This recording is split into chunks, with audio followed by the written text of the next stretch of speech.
Hey guys, welcome back to my channel. So today I wanted to share with you a review of the new Anastasia Subculture palette. This palette is so talked about right now. It's really hyped up or unhyped. It's really positive and negative reviews, very polar opposites. So I wanted to give you guys my full thoughts on this palette, about each of the shades, all the formulas in here, and how it compares to the Modern Renaissance palette, how it compares to the Master palette by Mario, and also demo some of the shades and swatch everything for you guys. So I do have so many thoughts about this palette, and if you guys want to hear all of them and see swatches in comparison to other Anastasia palettes, then just keep on watching. Alright, so the Subculture palette is a $42 palette. It is available on the Anastasia Beverly Hills website. It's currently sold out of their website, but it will be restocked very soon.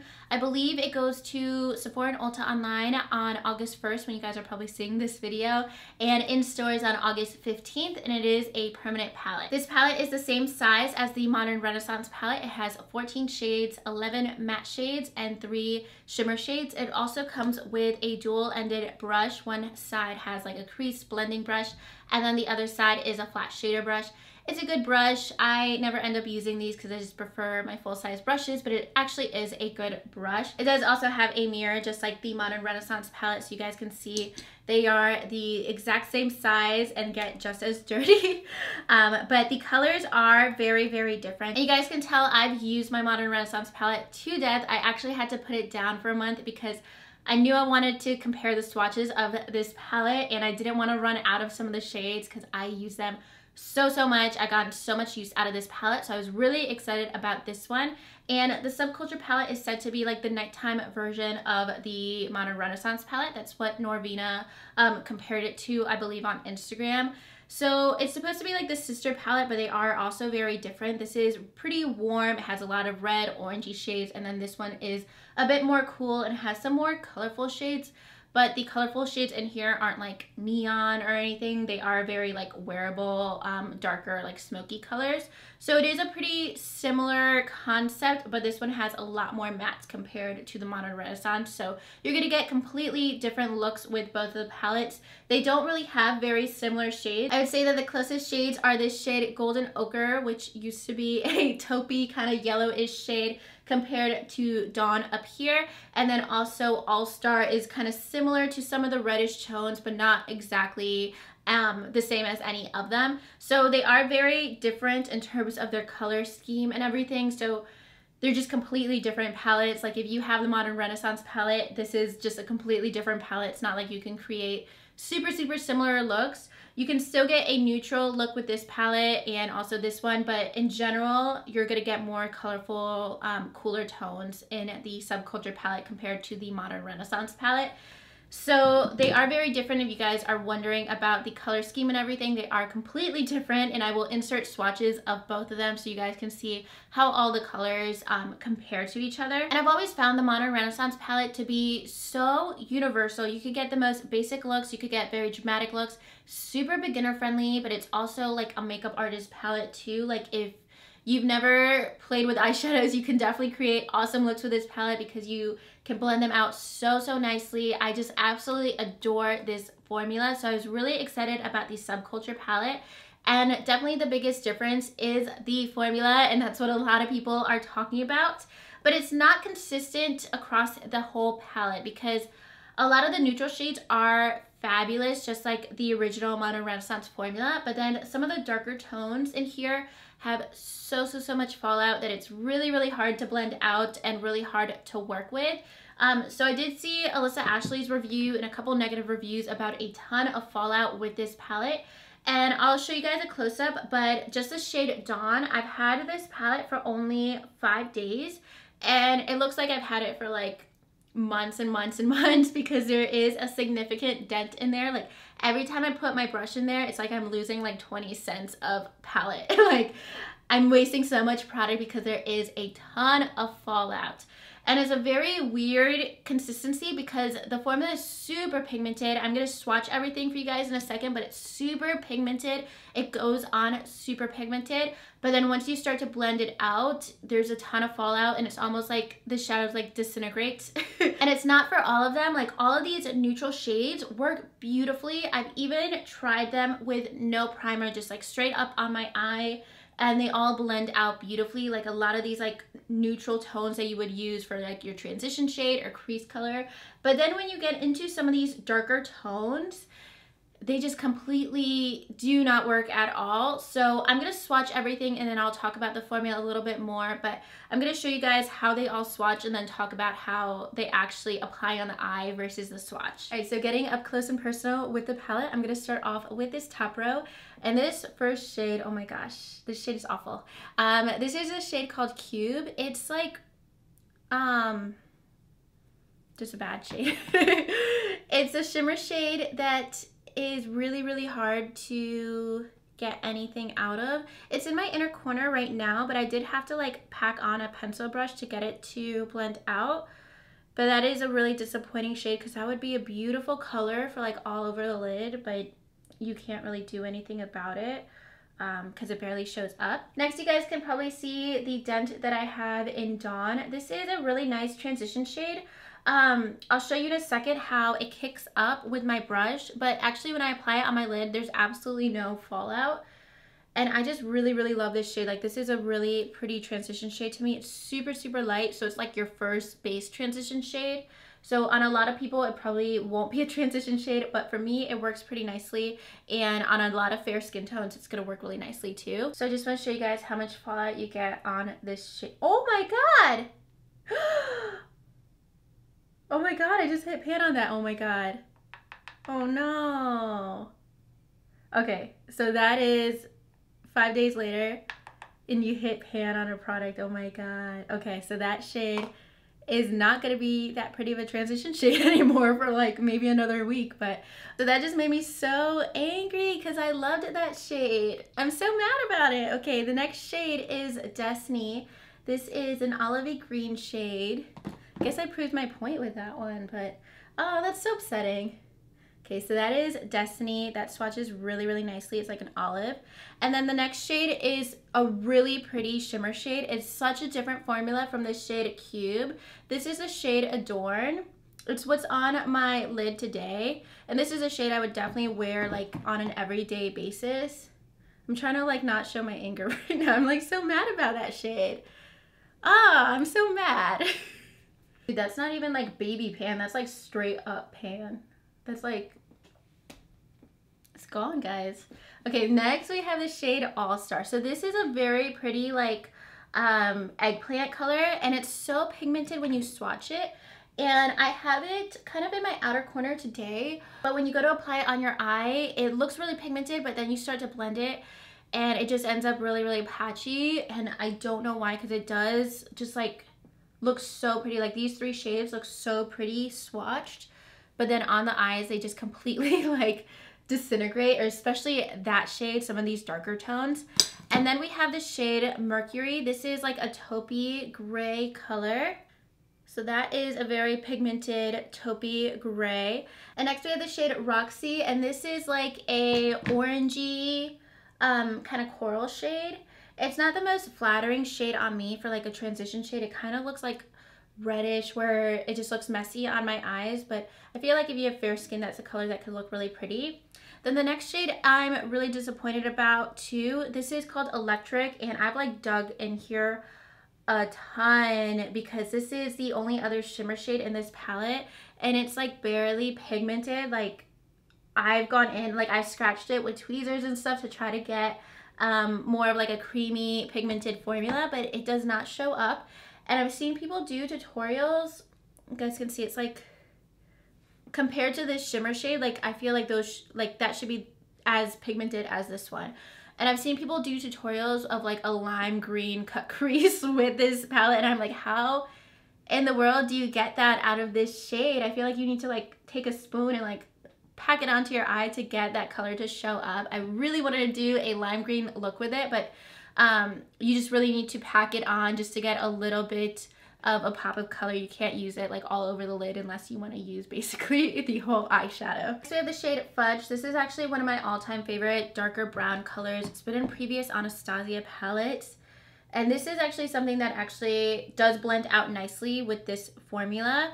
And then next, New Wave is actually a color that has been blending out perfectly for me as a transition shade. And this is like an orangey, kind of like an olivey undertone too. It's like a mustardy, kind of a little darker. And I've had no issues with this eyeshadow at all. I think I have a little bit in my crease too. And then the next shade is Untamed. And I tried to do like a matte green look with this shade and this shade over here. And it just goes on so beautifully. Like when you pack it on to your lid, it looks so beautiful. But then if you go to blend it, it just completely falls apart. And next we have the shade Edge. I haven't had really any issues with this shade. I've used it as a transition shade, and I feel like all the transition shades are a bit more forgiving in this palette. So no issues so far with this shade. No like extreme fallout on my face whenever I've used it. It blends out fine. But then the shade Rowdy, this is like a dark eggplant color. It's kind of in my outer corner today. And this one has so much fallout. Oh my gosh, like it just kind of, this is what can make your eyeshadow just like turn into a muddy mess. I feel like this shade and this dark green shade, like those are the colors I really want to play with in this palette, but those can just completely destroy an eye look in like 2 seconds. Like one wrong blend or just like one wrong little swipe and your eye look is just like completely trashed. Because I've tried it out a couple of times of having each of these shades on my lid, having it for outer corner and stuff. And even today, like I just tried to kind of cover it up with my wing, honestly, because there was just like this big patch whenever I would apply some more of the darker color to try to smoke it out. I would blend it out a little bit and then it would just be like a completely like skin tone patch of like where it skipped or just picked up all the product I would just try to apply. So it's really hard to blend out these purple shades and also this green shade especially, and this other green shade. So I feel like that's the whole point of this palette, to use like those colorful shades. With this palette, my idea was to have some like colorful smoky looks, especially like with the purples and the greens, and just mix them with the oranges, but then also have like an everyday go-to look too, or just like an everyday look where you have a little bit of color, like I kind of tried to do today, but it was like failing so bad because it's really hard to blend out. And the same idea, I try to do the same idea with a green shadow, these. And I'm going to insert a clip for you guys so you can see how much fallout there was and how it just kept on skipping. And I just did that eye look like really quick because I knew it wasn't going to work out, because I tried it the day before because I wanted to do it then and it wasn't working out. So I wanted to film how the shadows weren't working for me. And it was really just those darker shades that weren't blending at all. Honestly, the transition shades and this shade Adore, it is beautiful. So if you're somebody that just like does everyday looks and you just want like purple on the lower lash line like I have going on today, or green on the lower lash line, or like just a little bit, you probably won't notice how much fallout or how much skipping this palette does. And I feel like a lot of people that I've seen do like more positive reviews, that's what kind of makeup they go to, like this on your lid, all of these warm transition shades, and just like maybe a pop of color on the lower lash line. And if you do those kind of looks, like you're not really gonna have any issues with this palette. But I feel like the whole point of this palette is to not do like an everyday makeup look. It is to like play with color and like get out of that like normal comfort zone. And then also the two shimmer shades might as well not be there. It's so weird because Adorn is so beautiful. Like you don't even have to work for that shade at all, but then there's just such inconsistencies in this palette, but they all swatch so great. Like usually when you get that kind of formula, when it applies on the eye, you're like really patchy, a lot of fallout and stuff, you go to swatch something and it's like basically like this shade where it's not even showing up. But if you guys see all these swatches, like they look really good, which is so weird to me. So that's definitely disappointing because I swatched this palette, I swatched all the shades, and then I went to play with it and I just used the neutral shades and they just blended out perfectly, no issues whatsoever. And then I saw all the negative reviews start coming in. I'm like, okay, let me use all the shades in the palette on my eyes, and it was just like such a hit and miss between different eye looks that I could create with it. but then they still swatch so beautifully. So when you go to apply the shades on your eyes, it's gonna be like super pigmented. It's gonna look very just creamy and pigmented, like you're gonna get a lot of a deep, intense shade. But then as soon as you start blending, it's just gonna disintegrate. At least that's what's happening to me, and I know a lot of people are having that issue, and that never happens to me with eyeshadows. Like I've had other eyeshadows from like the drugstore and stuff that don't do that. I just feel like these are completely different for a lot of these darker shades. And the Modern Renaissance palette, it does have some fallout to it too, but not to the extent of this. But I've been using this like 2 or 3 times a week for the past year, and that's why I hit pan on so many different shades compared to hitting this one after 5 days of owning this palette. That's really sad. I'm so mad about that now. Alright, so I already went into filming this with like mixed feelings about the palette, but definitely not all completely negative. But now that I hit pan in the middle of swatching it, I'm like so bummed. And it's so funny because I was watching Alissa Ashley's review and I'm like, she got a horrible palette. I don't think my palette would do that. And then here I am getting pan just a couple of days after buying this palette. So in general, I would just stay away from this palette if you're gonna hit pan that quickly. I didn't think that would happen at all. Like that's insane to me. I don't think it's an awful palette still. Like I definitely don't recommend buying it now that I see that you can hit pan so quickly with just so few uses. But if that didn't happen, I would have still told you that all of these transition shades were completely fine. This shimmer shade is perfect, and then those darker tones just are really patchy. So I mean, I don't know. I mean, I don't like it anymore. Like I was thinking, even though these shades were applying patchy, I could still get like my everyday look, just like a neutral everyday look with this palette, and just apply these shades to the lower lash line and still get some different looks with this palette. And I would still be able to use it without having to like make it work or blend and blend and blend, because all these shades were working out fine for me. But if those shades that I'm gonna use a lot end up like disintegrating into nothing in a couple days, then like I'm literally not gonna have this palette for more than like 2 or 3 weeks. So that's what happens with this palette, I guess. So these are all the shades so you guys can see them, and I'm still gonna insert swatches compared to the Modern Renaissance so you guys can see the differences in shades, because they are very, very different. If you guys were debating either one, of course get the Modern Renaissance. I've used so much of this palette up. I'm definitely gonna buy a second palette, and it does have a lot of fallout too. I feel like with the lighter shades, it's more forgiving than having like green chunks of eyeshadow fall down your face. It's also a very soft formula as well, because I have hit pan on a lot of the shadows, but I have had this since the day it came out back in like May 2016. I've used it to death. I've used it for like a couple days a week for months and months until I basically hit pan completely on a lot of the shadows. So if you guys were debating it, definitely get this palette over this one, because even the shades that I really like from this palette are just not gonna last, which really sucks. I have not found that to be the case with other Anastasia palettes. I really hope they bring back the Mario palette, because this was the same quality as the original Modern Renaissance palette, and I'll go ahead and insert swatch comparisons. They are very different palettes. This one is so much more neutral. It has a lot more shimmer shades. If you guys have this one already, the Subculture palette is very different, but just don't get the Subculture palette because it falls apart is basically now my opinion on it completely. So even though I knew I was having a lot of trouble with the darker shades in this palette, I knew I was still going to use the palette a lot for my everyday looks and just add a little bit of the darker colors, but not really like super intense like I was originally planning. But I mean, I'll just keep you guys updated on like Snapchat and Instagram on like when all these other shadows fall apart, because yeah, that's just what happens, I guess. It's so disappointing. So I was gonna get into some other like pros and cons and comparisons with the Subculture palette, but I feel like there's nothing left to be said because you guys just saw how it basically fell apart in a couple days. It's just insane how all the mattes just swatch like one little swipe. It's so pigmented and it feels so creamy, and it feels like it's gonna go on so perfect, but then when you blend it out, it just ends up like really being muddy and really, really messy on the eyes. So the swatches, like when you guys see swatches like this, yes, they're accurate swatches, just like one finger swatch, and you're gonna get so much pigmentation, but that's not necessarily a good thing because it's just so much fallout and so powdery.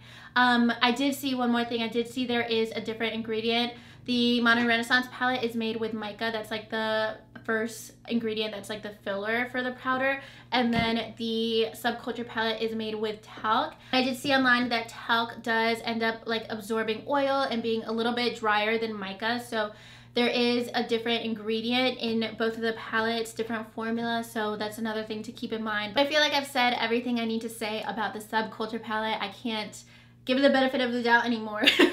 And I was still like seeing some positives from it going into this review, but if the shades that I'm gonna use are gonna be gone in like a couple weeks, then there's definitely no point of getting this palette. Definitely get the Modern Renaissance palette. It's absolutely amazing. I think I've said that enough, but I'm just so angry about that shade falling apart, and I'll definitely keep you guys posted on how long my other shades last in the palette. Definitely let me know if you've purchased this palette, what your experience is with it so far. And my eye look will be on Instagram probably later today. I still try to make the palette work for today and hide any patchiness with lashes and liners. So if you guys are interested in seeing how things blended out, then you will see that on my Instagram later. But that is everything for this video. I feel like this is a reality show because my reaction was so like unplanned to that fallout moment. But yeah, that's everything for today's video. If you guys still liked it, definitely give it a thumbs up, even though this was like more negative, but just give it a thumbs up if you still appreciate this review. And subscribe to my channel if you haven't already. And I'll talk to you guys soon in my next video, hopefully a happier video. And thank you so much for watching. Bye.